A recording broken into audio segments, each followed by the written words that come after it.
Mi hijo murió y 3 años después el colegio me llamó diciendo que estaba ahí. Mi hijo Sebastián murió hace 3 años. 3 años, 2 meses y 14 días para ser exacta. Aunque sé que contar los días es una de esas cosas que hacen los que no han podido seguir adelante del todo. Tenía 7 años. Un tumor en el cerebro que se movió rápido, demasiado rápido para que ningún médico pudiera hacer nada que valiera. En 6 meses se nos fue. Y yo me quedé con su ropa todavía doblada en el cajón, con su lonchera con dibujitos de dinosaurios, con su olor todavía impregnado en la almohada que no me atreví a lavar durante meses. Lo que la gente no sabe, lo que yo tampoco sabía en ese momento, es que cuando un hijo muere, no solo pierdes a tu hijo, pierdes también la versión de ti misma que existía porque él existía. Te quedas sin saber quién eres, sin saber cómo funciona el tiempo, sin entender por qué el mundo sigue girando si el tuyo se detuvo. Pero hay algo más que no he contado, algo que viví 3 semanas después de su entierro y que cambió absolutamente todo. El teléfono sonó un miércoles por la mañana. Era el número del colegio al que Sebastián había asistido hasta que la enfermedad lo dejó en cama. El Colegio del Bosque, en el sur de Madrid. Yo vi ese número en pantalla y se me fue el aire. No lo había vuelto a ver desde el día que llamé para avisar que Sebastián no volvería más. Pensé que era un error, que alguien marcó sin querer, que era una de esas llamadas automáticas de sistema. Dejé que vibrara 3 veces. A la cuarta, algo en mi pecho se apretó de una manera que no podía ignorar, y contesté. La voz al otro lado era joven, un poco temblorosa, una auxiliar administrativa que dijo llamarse Natalia. Me preguntó si yo era la mamá de Sebastián Montes. Le dije que sí, con la garganta cerrada. Entonces ella hizo una pausa larga, incómoda, y me dijo que había un niño en la oficina de coordinación que estaba preguntando por Mian qué decía ser mi hijo, que se negaba a moverse de ahí hasta que yo llegara. Yo no reía, no lloré, me quedé completamente en blanco. Le dije, con una voz que no reconocí como mía, que mi hijo estaba muerto, que lo habíamos enterrado hacía menos de un mes, que eso que estaba pasando no era posible. Ella hizo otra pausa y luego dijo algo que me heló la sangre por completo. Señora Camila, el niño dice que sabe que usted va a creer que es imposible. Dice que usted huele a canela cuando hace chocolate caliente y que lo hacía cada domingo. Colgué. Estaba de pie en la cocina, con el celular apretado entre las manos, mirando la foto de Sebastián imantada en la nevera, esa en la que estaba disfrazado de astronauta para Halloween, con la capa torcida y la careta levantada porque no aguantaba el calor. La foto que yo tocaba con la yema del dedo cada mañana antes de salvar el día. El chocolate caliente de los domingos, eso no estaba en ningún documento. No era algo que yo le hubiera contado a nadie en el colegio. Era nuestro ritual, solo de nosotros dos. El que empezamos cuando él tenía 4 años porque vio un comercial y quiso imitarlo. Y yo le puse canela porque a mí me gustaba así, y a él también le terminó gustando, y así quedó, grabado en el tiempo como una de esas cosas pequeñas que resultan ser las más importantes. Tomé mis llaves sin pensar. Salí sin cerrar bien la puerta. Manejé por calles que no vi. Crucé semáforos que no recuerdo si estaban en rojo o en verde. Estacioné de cualquier manera frente al colegio. Cuando bajé del carro, me temblaban las piernas, tanto que tuve que apoyarme en la puerta unos segundos antes de poder caminar. El colegio estaba igual. Exactamente igual, las mismas rejas pintadas de azul oscuro, el mismo árbol frondoso en la entrada que Sebastián siempre señalaba diciendo que parecía un brócoli gigante.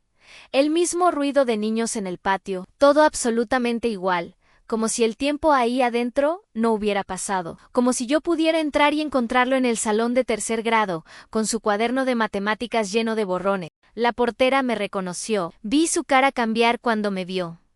Palideció, abrió la boca, la cerró. Me abrió la reja sin decir nada. La auxiliar Natalia me esperaba en el pasillo. Tenía los ojos rojos como si hubiera estado llorando. Me llevó, sin hablar, hasta la oficina de la coordinadora.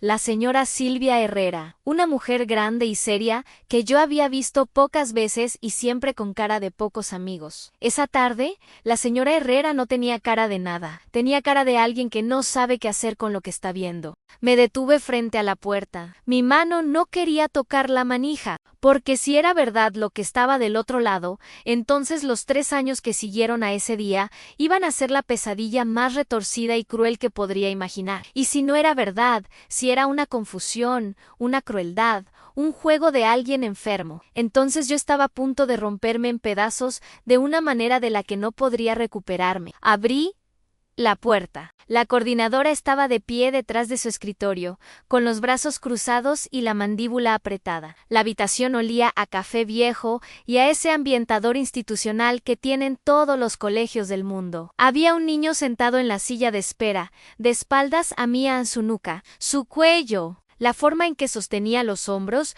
ligeramente caídos hacia adelante, como cuando estaba nervioso o cansado. Me detuve no podía respirar bien. El aire entraba a los pulmones pero no llegaba a ningún lado. «Gírate», le pedí, y mi voz sonó rara, seca, como si viniera de muy lejos. El niño giró la silla despacio. Tenía los ojos de Sebastián, no parecidos a los mismos. Ese color café oscuro con un punto dorado cerca de la pupila que yo besaba todas las noches antes de que se durmiera. La misma nariz, la misma boca, la misma cicatriz fina en el mentón que quedó de cuando se cayó de la bicicleta en el parque el día de su cumpleaños número 5. Y yo le prometí que no iba a doler tanto y mentí.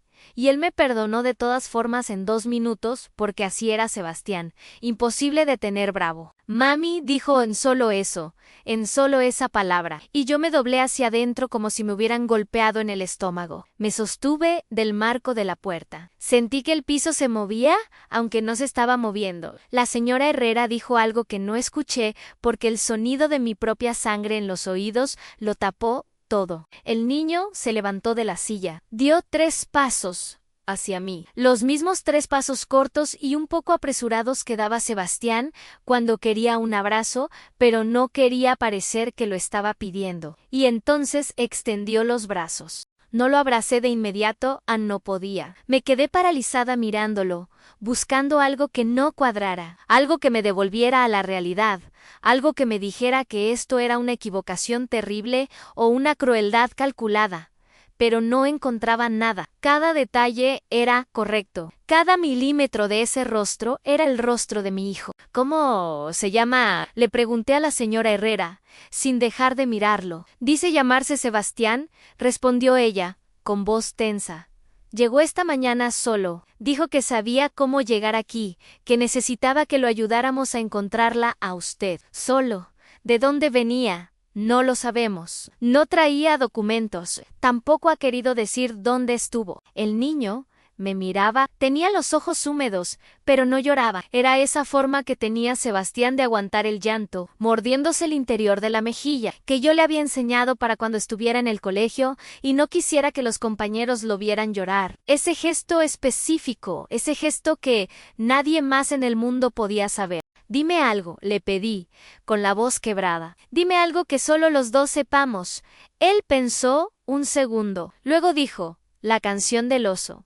La que tú inventabas con mi nombre, la que cambiabas cada noche para que no fuera la misma. La última vez que me la cantaste, el oso vivía en una montaña de algodón de azúcar y tenía un amigo que era una nube con sombrero. El mundo se apagó y se volvió a encender en esa canción. Esa canción específica, esa versión específica, esa noche específica, yo la recordaba porque era la última, porque 2 días después, Sebastián ya no podía mantener los ojos abiertos el tiempo suficiente para escucharla completa. Y yo la cantaba igual aunque él estuviera dormido, porque necesitaba sentir que algo seguía siendo normal. Nadie sabía eso.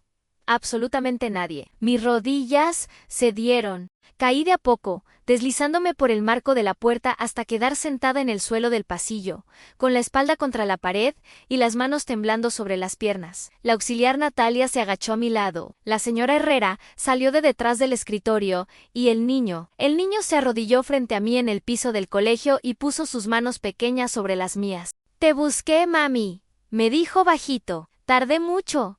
pero te busqué. Entonces, entre el llanto y la confusión y el terror y algo que se parecía demasiado peligrosamente a la esperanza, pregunté lo único que importaba. ¿Quién te tuvo alejado de mí? Él abrió la boca, y antes de que pudiera responder, escuché pasos apresurados en el pasillo. Levanté la vista.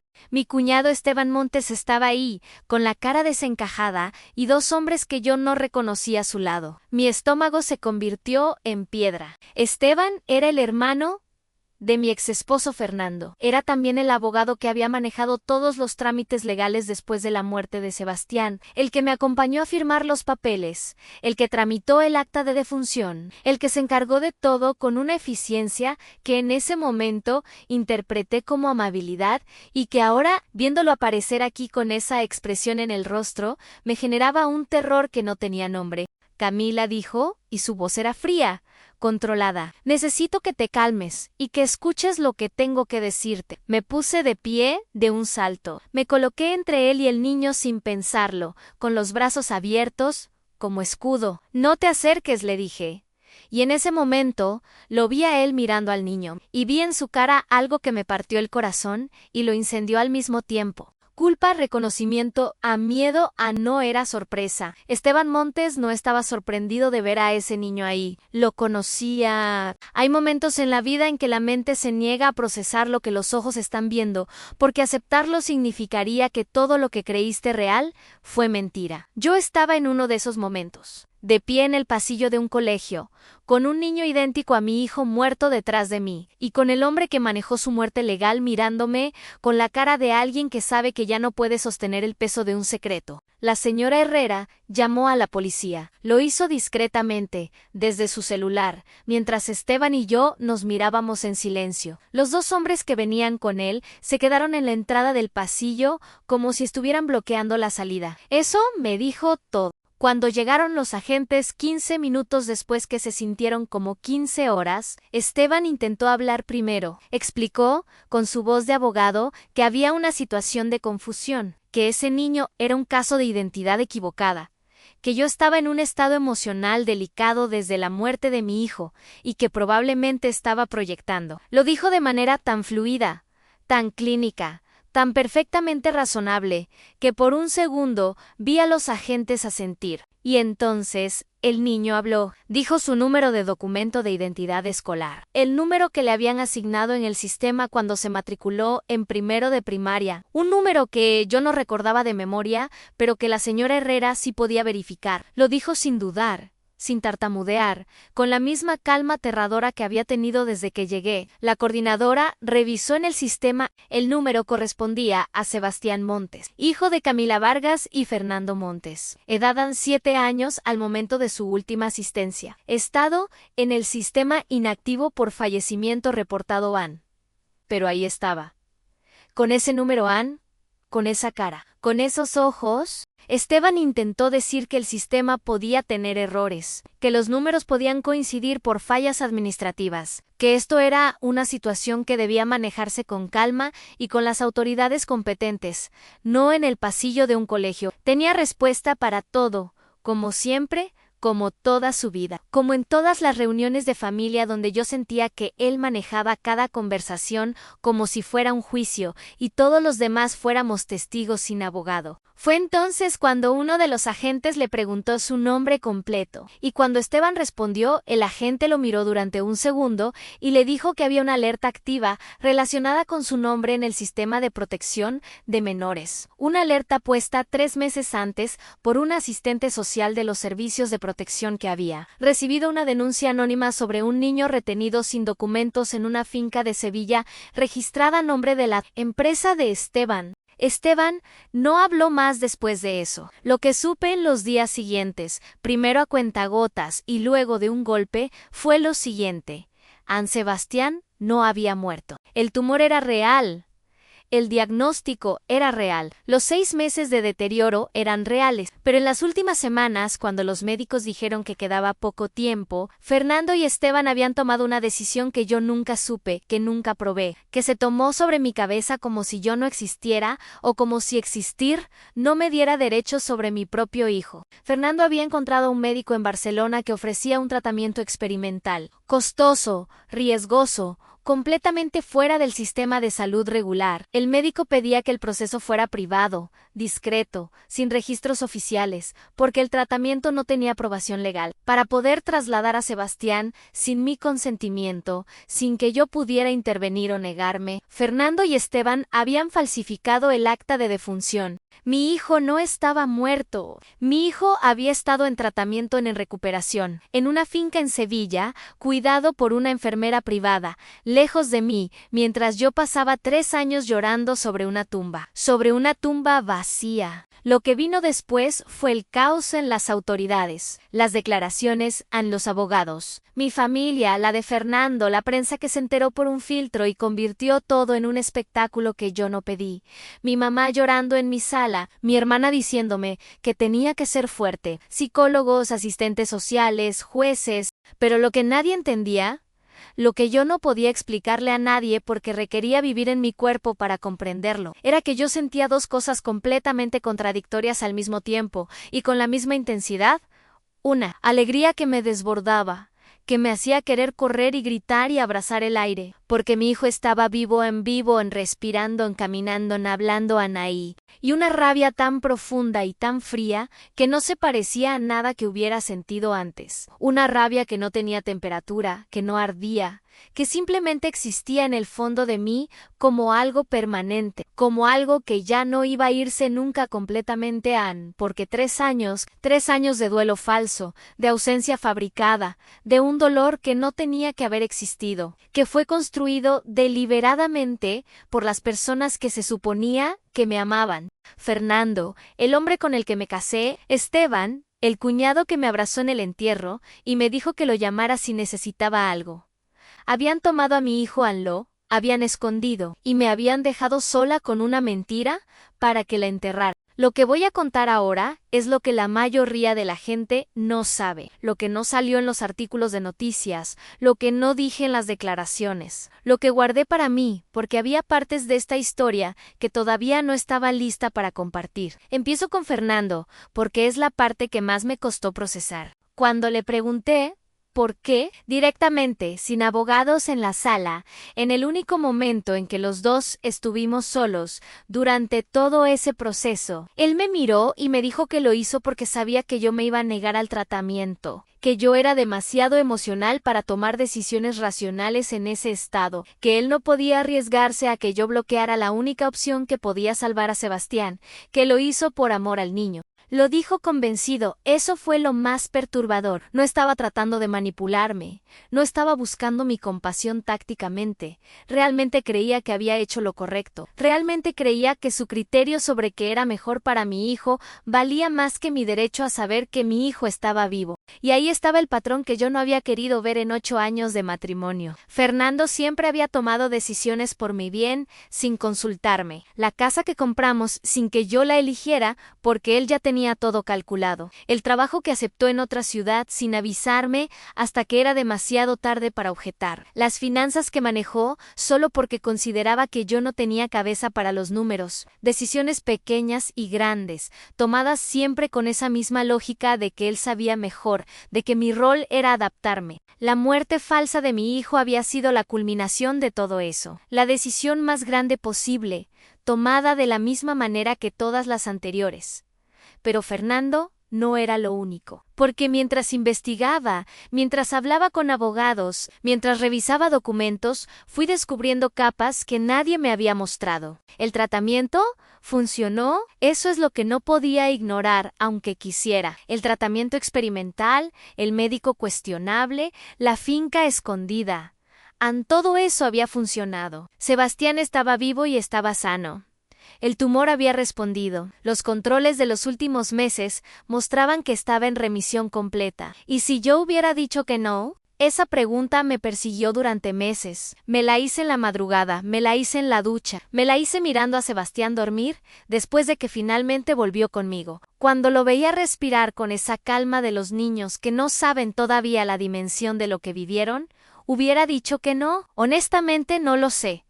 Probablemente habría pedido más opiniones médicas.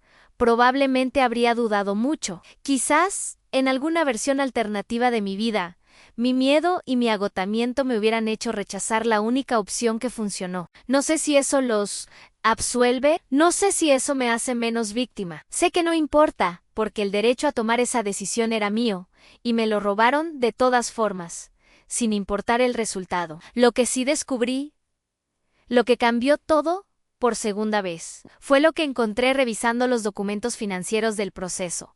El tratamiento costó mucho dinero, dinero que Fernando no tenía solo.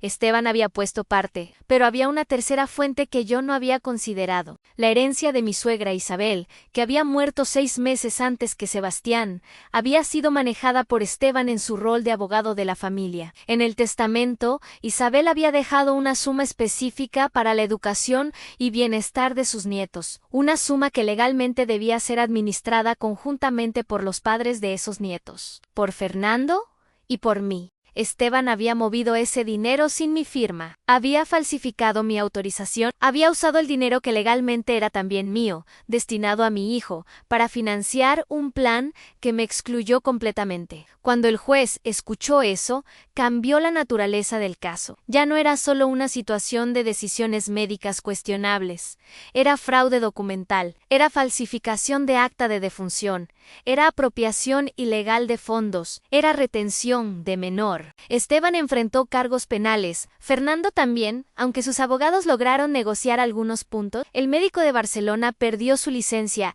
y tiene un proceso abierto que aún no ha terminado. Fernando perdió la patria potestad compartida durante 2 años, con supervisión judicial para retomar el contacto con Sebastián de forma gradual. Esteban está en proceso penal, que puede terminar en cárcel. La empresa que usó como fachada para los pagos está siendo investigada por Hacienda. Yo quedé con custodia total de Sebastián, y aquí es donde la historia se complica de maneras que no esperaba, porque la venganza, si es que se puede llamar así, no se sintió como yo imaginaba que se sentiría. Yo había pasado 3 años esperando que algo me devolviera lo perdido, y cuando finalmente la justicia actuó, cuando finalmente hubo consecuencias reales para las personas que me hicieron esto, me senté en la sala de mi casa esa noche con Sebastián dormido en el cuarto, y no sentí lo que esperaba sentir. No sentí alivio completo, no sentí victoria, sentí una mezcla extraña de satisfacción y vacío. Como cuando terminas de limpiar una herida profunda, ya no duele de la misma manera, pero la herida sigue ahí y sabes que va a dejar cicatriz, porque la justicia no me devolvió los 3 años. No deshizo las noches en que lloré sobre una tumba vacía, no borró las navidades sin él, los cumpleaños sin él, los miles de momentos cotidianos que no vivimos, porque alguien decidió que tenía el derecho de quitárnoslos. Esteban, mientras tanto, usó su red de contactos para filtrar una narrativa en medios alternativos donde él era presentado como un tío que arriesgó todo por salvar a su sobrino, como un héroe incomprendido por un sistema frío que no valora el amor familiar. Hubo gente que lo creyó, gente que me escribió a mí para decirme que debería estar agradecida, que si mi hijo estaba vivo era gracias a ellos, que mi ego de madre no me dejaba ver la realidad. Esos mensajes me hicieron algo que los cargos penales no pudieron me hicieron entender la naturaleza real de lo que había pasado. No fue una decisión tomada por amor, fue una decisión tomada por control. El amor habría buscado mi consentimiento, el amor habría confiado en mí, el amor habría sido honesto, aunque fuera difícil. Lo que ellos llamaban amor era en realidad la convicción de que sus criterios valían más que mi existencia como persona. Y esa convicción, disfrazada de amor, es la cosa más peligrosa que puede existir en una familia. Sebastián tiene 10 años ahora, está en 4º grado, en un colegio nuevo, con amigos nuevos, con una vida que está reconstruyendo a su ritmo. Va a psicología 1 vez por semana, yo también. Yo también. Hay días en que me hace preguntas que no sé cómo responder, sobre su papá, sobre por qué no vivían juntos, sobre qué pasó. Yo le digo la verdad en la medida de lo que puede procesar a su edad. Le digo que su papá lo amaba, que tomó decisiones muy equivocadas, que lo que pasó no fue su culpa y nunca lo será. Lo que no le digo, porque todavía no tiene la edad para entenderlo, es lo que aprendí yo de todo esto, que la justicia existe, pero es imperfecta y llega tarde, que el karma es real, pero no es rápido, ni limpio, ni satisfactorio de la manera que uno espera, que hay personas que hacen cosas terribles con motivaciones que ellas mismas creen genuinamente buenas, y que eso no las hace menos responsables, ni el daño menos real, que recuperar a tu hijo después de 3 años de creerlo muerto no es una celebración limpia, es una mezcla de gratitud y trauma que tienes que aprender a sostener al mismo tiempo, sin que uno cancele al otro,